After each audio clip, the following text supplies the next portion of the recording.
Vamos a ver ahora el estado límite de servicio de plastificaciones locales.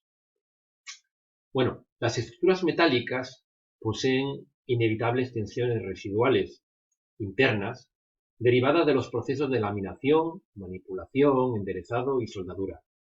Además, la retracción, fluencia y fisuración del hormigón tienen efectos cuya precisión en el cálculo arroja altas dosis de incertidumbre. Todo ello hace que sea imposible una evaluación teórica rigurosa, precisa, del estado tensional de las estructuras metálicas, sobre todo cerca de singularidades geométricas que pueden concentrar tensiones con factores superiores a 2 o a 3. Las incertidumbres anteriores se asumen con naturalidad, puesto que no tienen importancia práctica siempre y cuando se asegure un comportamiento dúctil de la estructura a nivel localizado, a nivel de sección y a nivel de elemento estructural, lo que se consigue primero escogiendo adecuadamente los materiales y sus espesores para que su comportamiento sea dúctil en las condiciones de trabajo y en la temperatura que van a estar sometidos. Esto ya se explicó, ya se vio en el tema de materiales. También se consigue la ductilidad favoreciendo que la rotura de la sección se produzca en los elementos traccionados antes que en los comprimidos, para que haya una gran deformación antes de la rotura, sin que se produzcan cambios de equilibrio brusco por pandeo o abolladura de elementos comprimidos. Y, por último, cuidando los detalles para evitar en lo posible las singularidades que creen puntas tensionales, es decir, que concentren tensiones.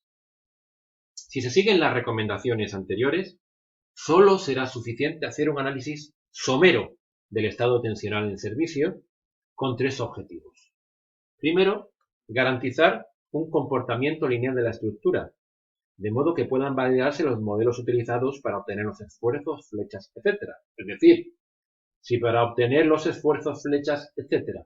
hemos utilizado un modelo lineal, pues tendremos que comprobar que en servicio la estructura efectivamente está dentro de ese régimen lineal.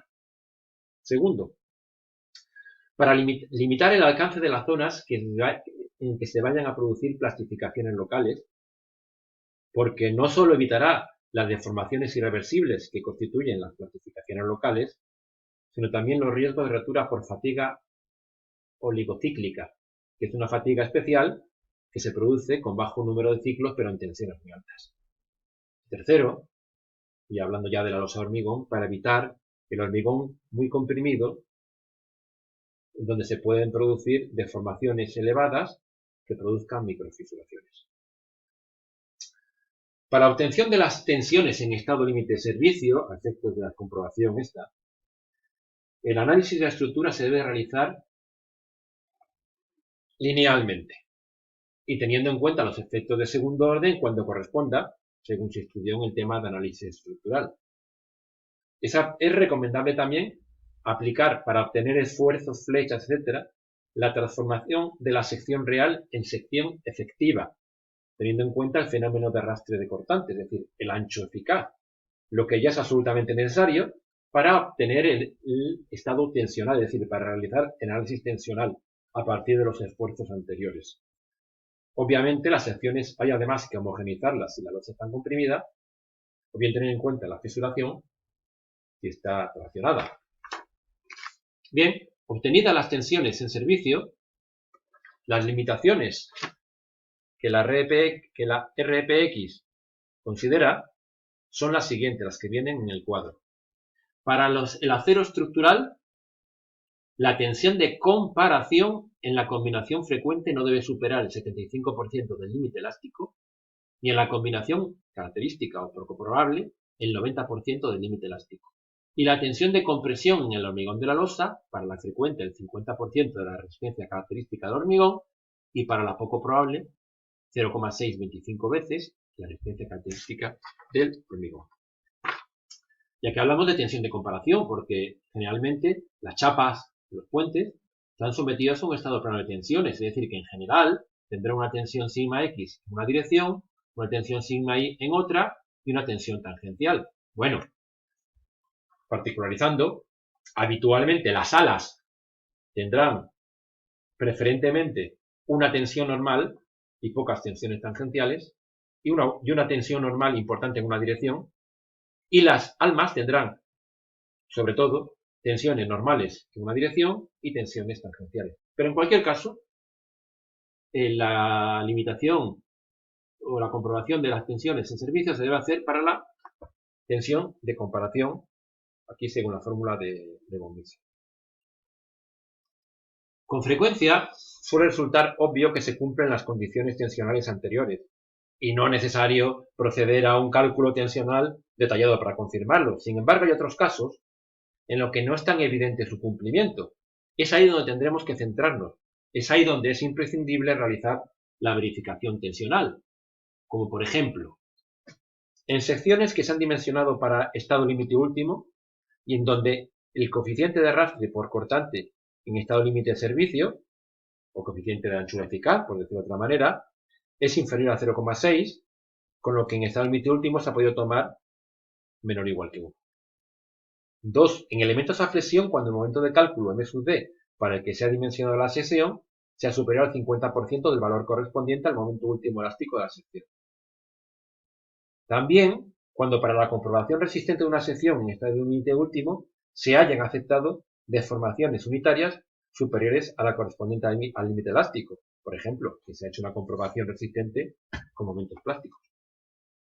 Por supuesto, siempre en las zonas singulares donde se concentren o introduzcan cargas. Por ejemplo, en las zonas de apoyo, en las zonas de anclajes, ya sea de anclajes de tirantes o de anclajes de pretensado. Y también en los diafragmas intermedios y los diafragmas de apoyo. Bueno, ya hemos dicho antes las zonas de apoyo. En celosías, en los nudos. En particular cuando se ha supuesto explícita o implícitamente un comportamiento plástico. Y en el caso de cerchas se deberían considerar las tensiones procedentes de los momentos secundarios, debidos al empotramiento de los montantes y diagonales en los cordones. Y, ojo, muy importante lo que vamos a decir a continuación. En zonas poco habituales, pero que existen, donde hay tensiones principales en dos direcciones ortogonales. Dos direcciones ortogonales. Volvemos a la ecuación de la tensión de comparación. Direcciones ortogonales son sigma x y sigma y. Vemos que si sigma x y sigma y tienen el mismo signo, el sigma x por sigma y es negativo. Luego al final, bueno, pues no resulta una tensión de comparación tan grande. Pero imaginémonos que una chapa tiene dos tensiones normales y en las dos direcciones perpendiculares son de signo contrario. Bueno, pues aquí en la fórmula de la tensión de comparación se exacerbaría, porque sería el cuadrado de una más el cuadrado de otra más el producto de las dos, porque tienen signo contrario, y saldrían tensiones de comparación altísimas. Vamos a ver ahora algunos lugares de los puentes mixtos o metálicos donde tenemos dos tensiones perpendiculares y de distinto signo. ¿Sí? Por ejemplo, imaginemos una sección cajón que tiene unos jabalcones transversales sometidos a compresión aguantando el extremo de los voladizos, grandes voladizos. Bueno, pues el trozo de chapa del ala inferior cerca de la esquina está sometido a una compresión en el sentido transversal, la que le mete el jabalcón, y si estamos en zona de momento flector positivo, cerca de zona centro-luz, tendremos en el sentido longitudinal de ese ala inferior una tracción, es decir, transversalmente compresión, transversalmente tracción, tensiones de signo opuesto y este factor de la tensión de comparación se dispara. También, si tenemos grandes voladizos soportados por vigas metálicas transversales, bueno, pues hay aquí un punto donde están unidas o soldadas el ala superior de la viga transversal y el ala superior de la viga principal o longitudinal del puente. Pues en zona de momentos flectores positivos tenemos longitudinalmente comprimida el ala superior de la viga principal y transversalmente traccionada ese mismo ala.